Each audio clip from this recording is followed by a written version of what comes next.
Hi, welcome to Cubs and Culture. It's still September 23rd. This is my day off, so I'm actually trying to get a couple out. Okay. I finally got Sunrise, which is the other Best Picture from 1927. It's the Best Picture Unique and Artistic Production, where Wings was the Outstanding Picture Production, and then retroactively Wings was declared to have won the highest award. Okay, so I'm going to do this every 10 years or so. Sort of a retrospective. Okay, so with having done the life of Emile Zola earlier today, I'm up to my 10 years. Now, I think this first 10 years with these 11 films, in some ways is probably the most diverse and, in a way,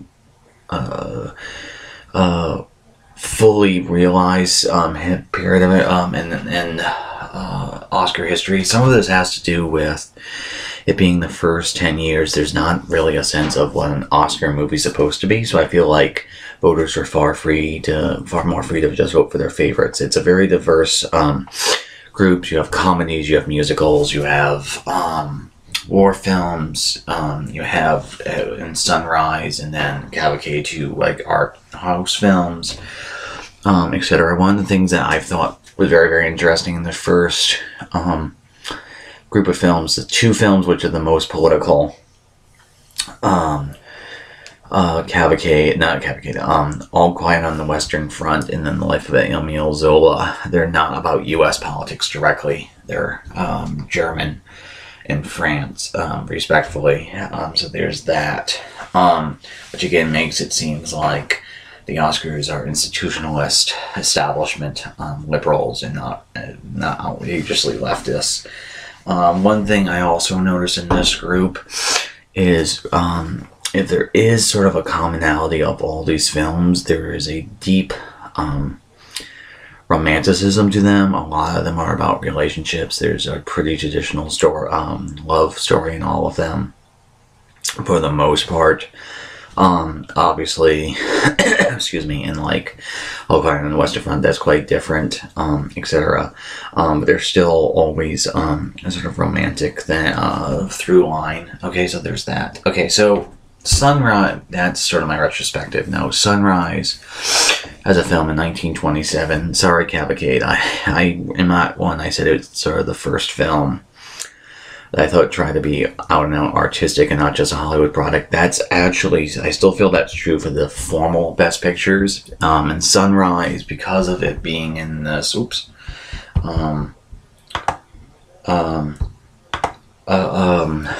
group of unique and artistic production, it's also sort of an art house film. Okay, it's not even really a story per se. It's more basically a scenario or a allegory. I mean, the film is very allegorical. It's basically what it's about. Is there's this, none of the characters have names. So there's this man who's having a love affair with a woman from a city, who she convinces him to drown his wife. And then he tries to drown her, but couldn't at the last moment. And then it's his story. Then that's like the first third.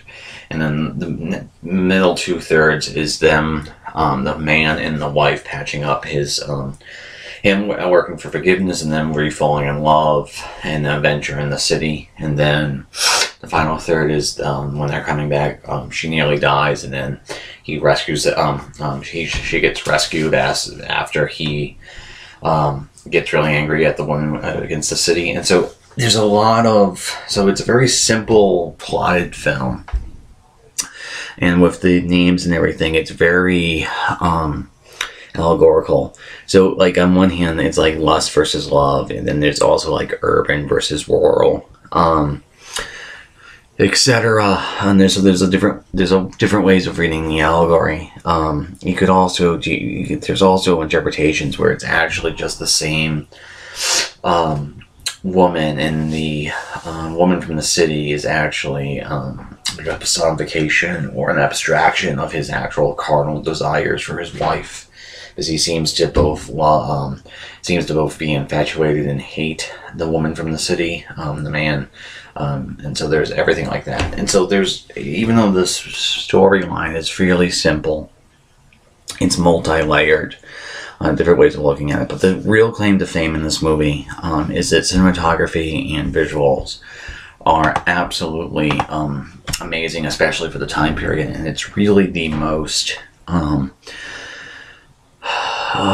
mature, fully formed version of this style of filmmaking called German Expressionism. It's not technically a German Expressionist film because it's a Hollywood film, but obviously his name. The director, Murnau, I guess is how you say it. He is one of the big movers in German Expressionism. German Expressionism. And this film has all the trademarks, which is okay. So most of these films are science fiction or horror films. A couple of the most famous ones are Heaven of Dr. Kuroyagi, Metropolis, Nosferatu, which is directed by the same man as Sunrise. And the main thing is the sets and settings and the exteriors of the things outside the characters are supposed to reflect the inner mood or emotional life or psychic life of the characters, and that's true in Sunrise. But it's sort of the most well done version of it because when we get to the visuals, I'll show you why. In any case, I really do like this film. It's probably my favorite film in the first 10 years, but I think this notion of splitting Best Picture into Best Picture and then this unique and artistic production was actually a good idea, and I'm kind of sad that they didn't keep it going, because Wings, the other one from 27, is I have no problem with these two films, one winning production and one winning unique and artistic, because Wings, in some ways, Wings I think is actually a better film overall than Sunrise, because Sunrise can be, if you're not really deeply interested in cinema as an art form, Sunrise can just seem like a weird film but for the sake of being weird, and it can be alienating. Whereas Wings is just much more about being entertaining and being accessible and being just a good story, or a good film for people. And so I feel like this distinction between Best Picture, unique and artistic production, and this Best Picture production kind of roughly tracks with what they were possibly doing with the popular Oscar, which is probably going away, which I thought had a kernel of an interesting intuition. And again, I feel like I'm just kind of rambling, so let me bring up some of the trailer and some clips, so I'll see you in a sec. Okay, so while the trailer is playing, I do one other thing I want to stress about this movie is it feels very. It doesn't feel like an old film. It doesn't feel like a silent film per se, or that silent film made in the 20s. It feels surprisingly contemporary, very, very modern, which I guess means it's timeless, given that, you know, I'm watching this in 2018, where, I mean, the movie's almost 100 years old at this point. Anyway, the other sort of thing I want to stress while the trailer's playing,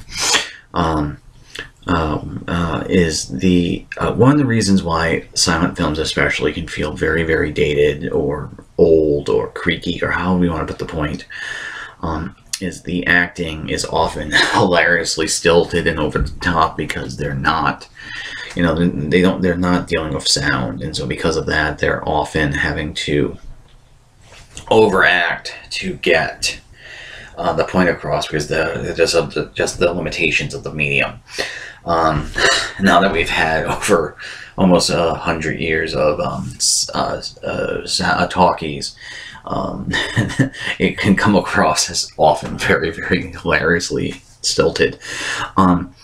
This film doesn't really have that quality. The performances are overstated in the context of the acting today, but in terms of silent movie acting, they're actually surprisingly restrained and surprisingly understated, and given that this is sort of the most mature version of German Expressionism, it feels very operatic and not over the top. Anyway, so this is sort of the first thing, and because it's, you know, sort of an allegory, summertime, vacation time, there is absolutely no sense of geography in this other than rural versus urban. So this is the woman from the city going to the town, wherever it is, and it already sets it's sort of the stylistic tone of this film, because of that dissolve of a fake train to a model of a train, which seems really strong. Okay, and then this is the scene where the man and the woman from the city are setting the plans to murder the wife, and there's this sequence where she's like, "Come to the city," and this is German Expressionism at its most obvious, because that's obviously not photography of a real place. It's sets that are designed to be expressionistic, in this case to capture the excitement of being going to a city because of being in a rural situation.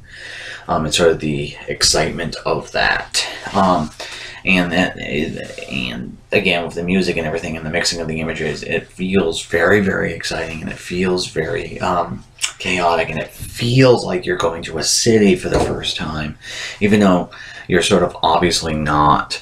And I then also like how that transforms into her having this sort of sensuous, sort of crazy dance. Okay, so then the next scene is, again, the man is plotting to kill his wife because of the woman from the city telling him to, and there's this great moment where the wife was putting feet on the ground.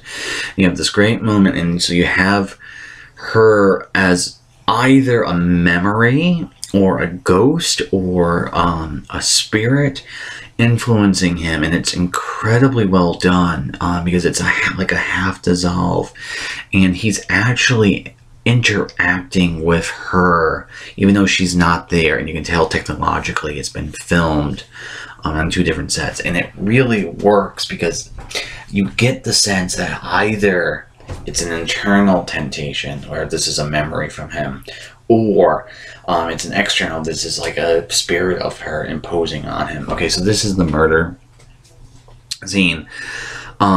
It's really important here, and for the story, because it ultimately works as a redemption, because he was very close to killing her.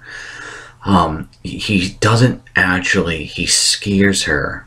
He never hits her, he never injures her. He does scare her, and even though it's sort of an allegory romance, given that you are talking about basically domestic violence with murder, it's really important it doesn't go too far, and this film is right on a knife's edge, and it's both because of Gaynor, who plays the wife, and then to direction and everything, that it doesn't fall off.